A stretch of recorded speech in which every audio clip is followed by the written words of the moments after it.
But all right, this is the last story. Ford is shifting to affordability as consumers feel squeezed. So they are set to ramp up production of lower end Escapes, Explorers, and F 150s. I like it. Yeah, I like that. So that's the Ranger. Is that the Ranger or is that the Maverick? Looks like the Maverick. Maverick, yeah. People Yeah, the love the Maverick's Maverick. unibody, like the Ridgeline. It's not really a truck. It just kind of looks like Oh, one. well, that's okay. Hmm. You don't have to actually be a truck. All right. All right. According to the article, new car prices have soared in recent years, leaving few affordable options for consumers.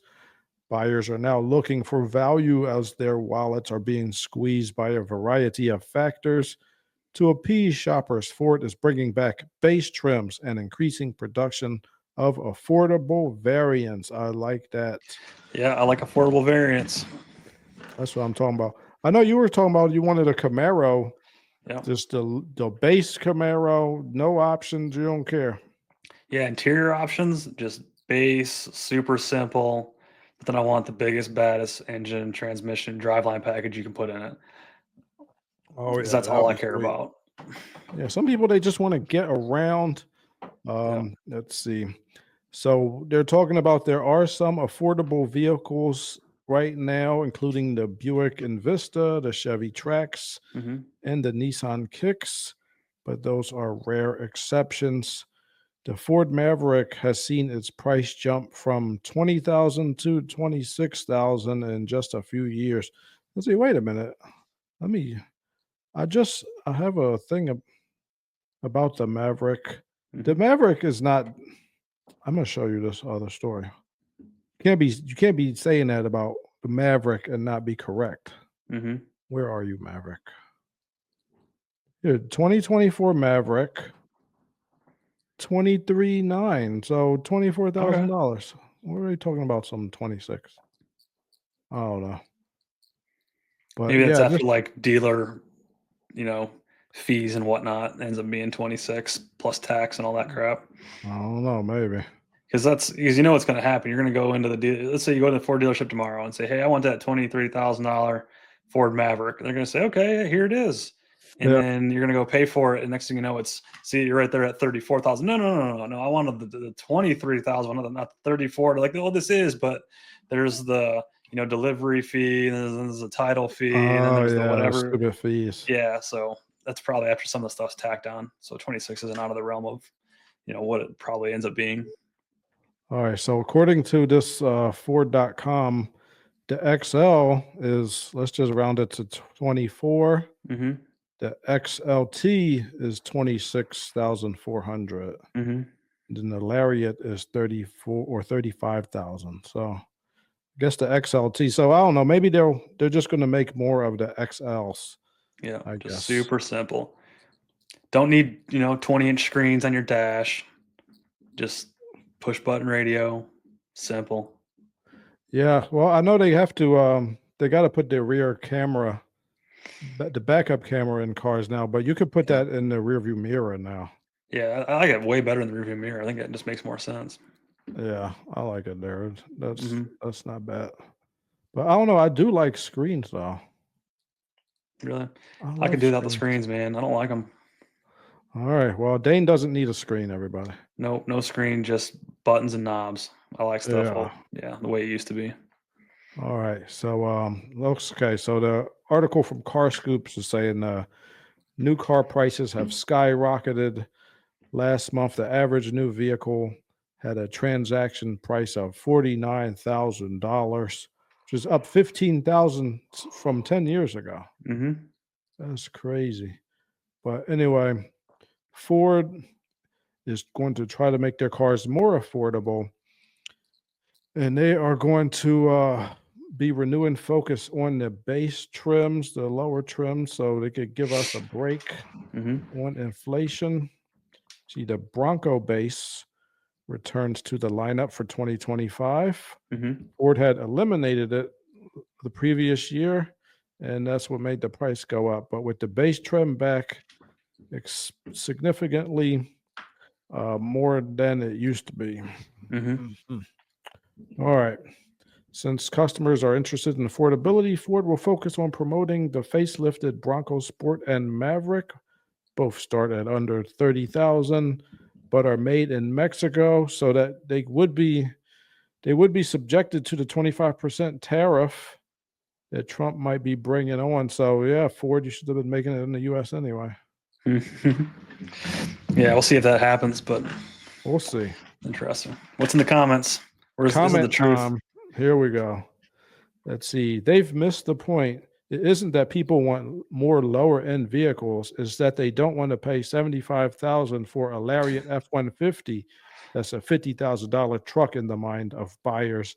Maybe 60,000 with inflation. Yeah. All It's right. true. That's what See, all the truth is in here. this guy says. You can get a F-150 STX crew cab for 50,000. A Lariat Super Crew is 65. Yeah, see, the guy's gonna say, but I want the Super Crew, I want the leather, I want the big fancy screen in my face, and I'm willing to spend an extra $15,000 for that nonsense. I don't know It's why crazy. people. I don't want leather in a truck anyway. Yeah, It doesn't Eh, feel like it should have leather. it's not bad to have. I'm telling you, You like it? I do. Oh, see, Dane It's Dane needs leather apparently. yeah, it's real nice. Like so, when I was looking at getting my Duramax pickup, I really wanted the High Country trim package. It's really Yeah. nice. Yeah, it's really nice. All right. He So don't I need a get it. screen, but he wants the Yeah, leather. you look All at a right. base model and it's like, yeah, okay, it's great and it works. Then you get in the High Country with all the leather, and it's like, oh man. But it's not. It's really nice. But you don't. It's not worth $20,000 more. Just don't get in the fancy one, so then you'll never know what you're missing, Dane. That's the key right there. Just don't even look at the nice one. Just don't even Don't. look.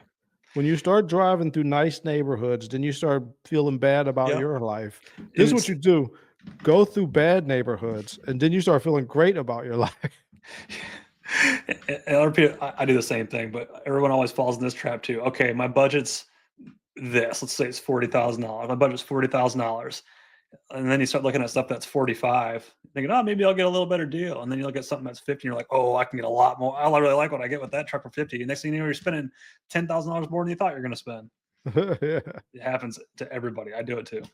Oh, yeah. All right. This guy says, not true. The average working class Joe doesn't want to spend lots of money on options, mostly technology, they Mhm. don't use or want. For instance, if you need heated side mirrors on a Dodge Charger Daytona, they are part of the $5,000 package of mostly crap. The wealthy don't care because they don't have to count their pennies and dump the vehicles in a few years anyway. Yeah. Tell you what, that's a big misnomer though on the last sentence he's got there. Wealthy people don't just think I've got money so I can just spend it carelessly. They do the exact opposite. They're wealthy because they spend their money very carefully. Yeah. Yeah. I've noticed some wealthy people like that in the comments. They're like, why does this Audi cost $70,000 when I can get a Hyundai for $50,000? They're like, they're comparison shopping too. They don't just spend money on anything. People that yeah, there's a big difference between people that let you think have money and people that actually have money. Yeah. The So people that are pretending to have money don't care. some people want that to buy an image, and it's real easy to see through that. Yeah. At least for some of us. All right. This guy says, define affordability. Nothing is affordable nowadays. And for one thing or another, packages increase the cost of any car dramatically. And that is the card that any car maker plays to milk extra bucks from us. And that advertised starting price a myth for what I know. Oh yeah.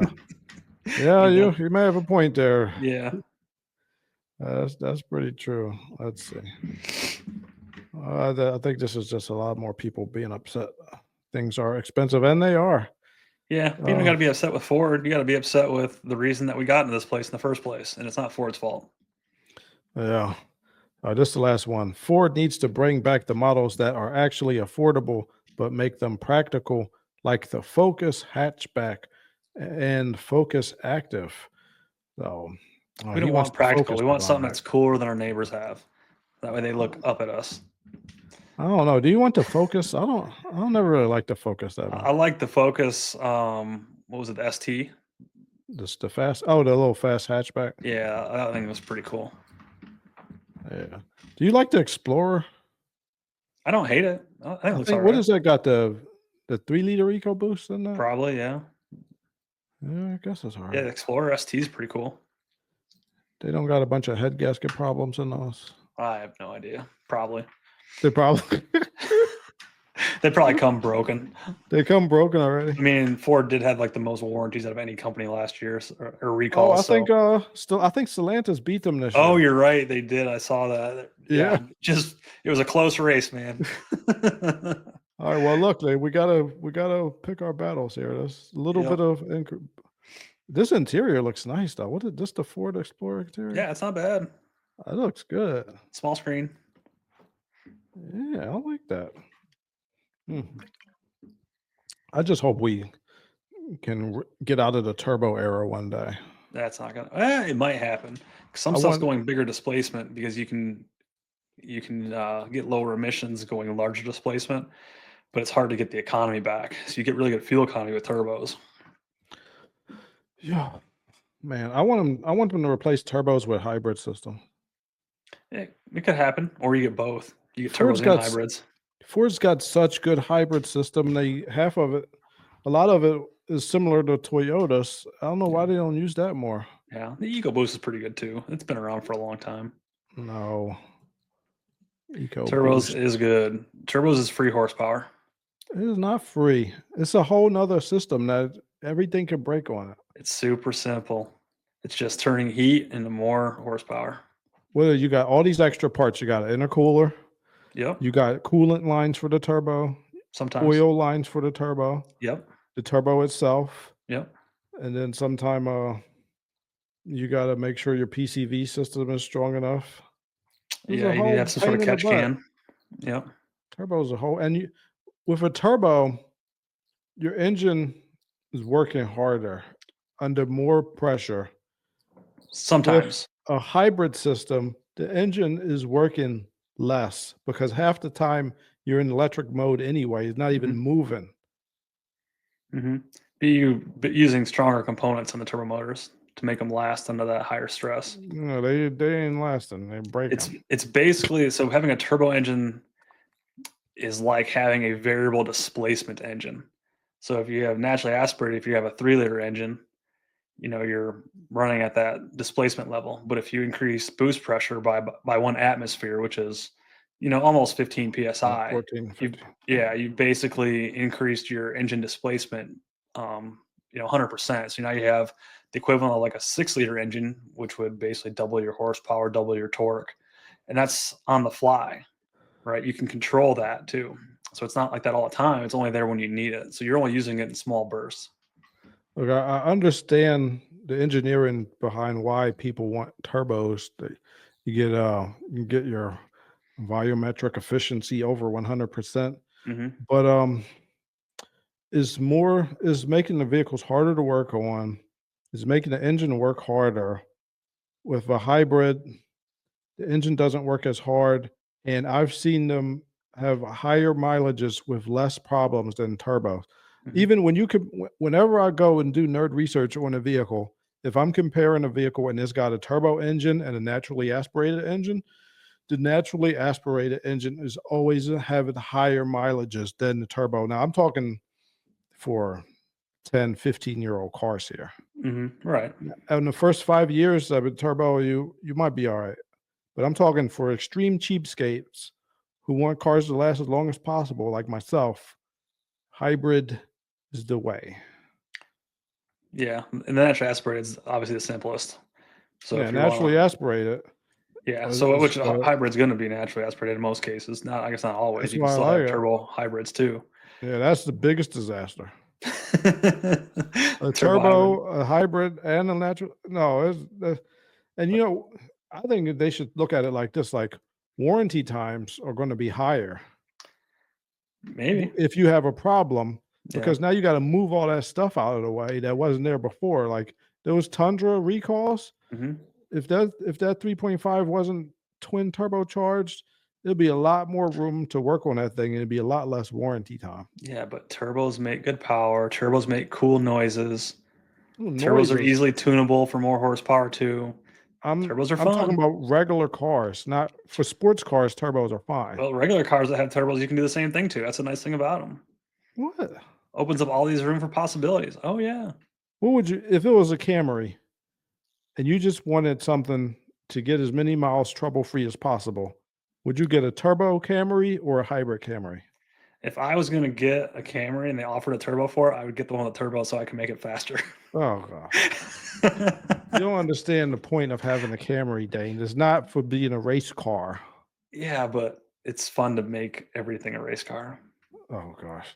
I should have let you fill out the badass Yeah, form. they totally would have let us in then. Didn't I? What would you put as your favorite car then, if you were filling out the form? My favorite car, probably like a 66 Nova. Yeah?